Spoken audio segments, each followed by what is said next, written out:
Hello everyone, नमस्ते, welcome और welcome back to my channel. तो thank you for giving this much support in my previous video. आज की इस video में हम डिस्कस करने वाले हैं कि डी फार्म फर्स्ट ईयर का सिलेबस क्या है जो अभी चेंज हुआ है 2020 में। मैं अभी कॉलेज में वीडियो बना रही हूँ क्योंकि अभी एक थोड़ा सा ब्रेक मिल गया है, मतलब मैम हमारा क्लास नहीं ले रही है कोलोजी का, तो मैंने सोचा क्यों ना वीडियो बनाया जाए। तो बैक टू टॉपिक। तो आज के इस वीडियो में हम डिस्कस करने वाले हैं कि डी फार्म फर्स्ट ईयर का सिलेबस क्या है और आपको एग्जिट एग्ज़ाम देना पड़ेगा इस ईयर या नहीं देना पड़ेगा।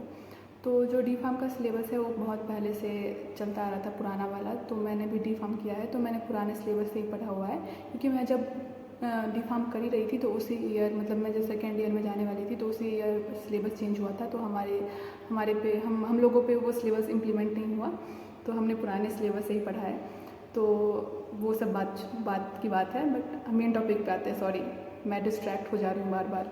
तो जो डी फार्म फर्स्ट ईयर के सिलेबस की बात किया जाए तो मैंने जो किया है वो तो चेंज हो गया। अब तो मैंने थोड़ा सा यहाँ पे नोट्स ने ऐसे लिख लिया है सब्जेक्ट का नाम।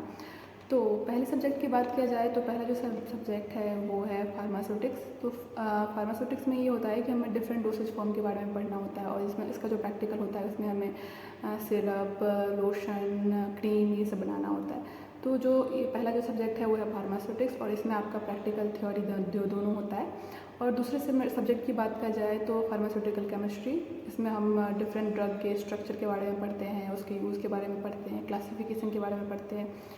तो इस फार्मास्यूटिकल केमिस्ट्री में यही पढ़ते हैं। और फिर जब इसका प्रैक्टिकल भी है, तो मैं जो सब्जेक्ट बता रही हूँ ये डी फार्म फर्स्ट ईयर में जो भी सब्जेक्ट है उसका 5 सब्जेक्ट है और 5 सब्जेक्ट का प्रैक्टिकल भी होता है। मैं डी फार्म फर्स्ट ईयर में जो भी सब्जेक्ट है उसका प्रैक्टिकल भी है और थियरी भी है। तो आपको मेनली 5 सब्जेक्ट पढ़ना होता है और उसका थियरी भी पढ़ना होता है। तो पहले सब्जेक्ट की बात की जो मैंने पहले डिस्कस कर लिया, फार्मास्यूटिक्स है। और दूसरा सब्जेक्ट है जो है वो फार्मास्यूटिकल केमिस्ट्री है, जिसमें हमें डिफरेंट ड्रग के स्ट्रक्चर के बारे में पढ़ना होता है, उसके क्लासिफिकेशन के बारे में पढ़ना होता है, और डिफरेंट डिजीज़ के बारे में पढ़ना होता है, उसके ट्रीटमेंट के बारे में पढ़ना होता है। तो ये हो गया दूसरे सब्जेक्ट की बात। तीसरे सब्जेक्ट की बात किया जाए तो ये फार्माकोग्नोसी है। इसमें हम डिफरेंट मेडिसिनल प्लांट के बारे में पढ़ते हैं और इसका थियरी भी है, मैंने पहले ही मेंशन कर दिया।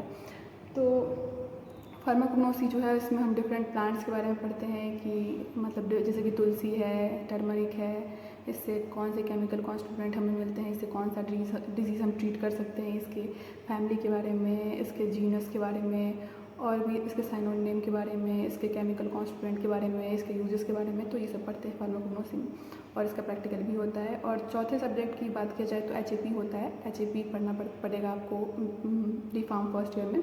तो HAP में मेनली ये होता है कि HAP मतलब human anatomy and physiology.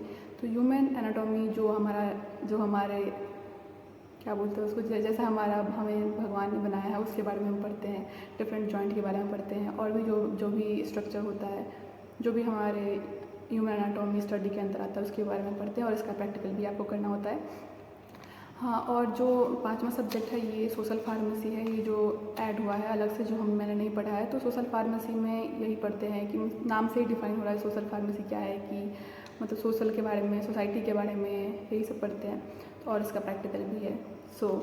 I hope आपको मेरे शॉर्ट से वीडियो से पता चल गया होगा कि आपको डी फार्म फर्स्ट ईयर में क्या सब पढ़ना होता है। और मैं डिस्क्रिप्शन में भी मेंशन कर दूँगी कि कौन कौन सा सब्जेक्ट है।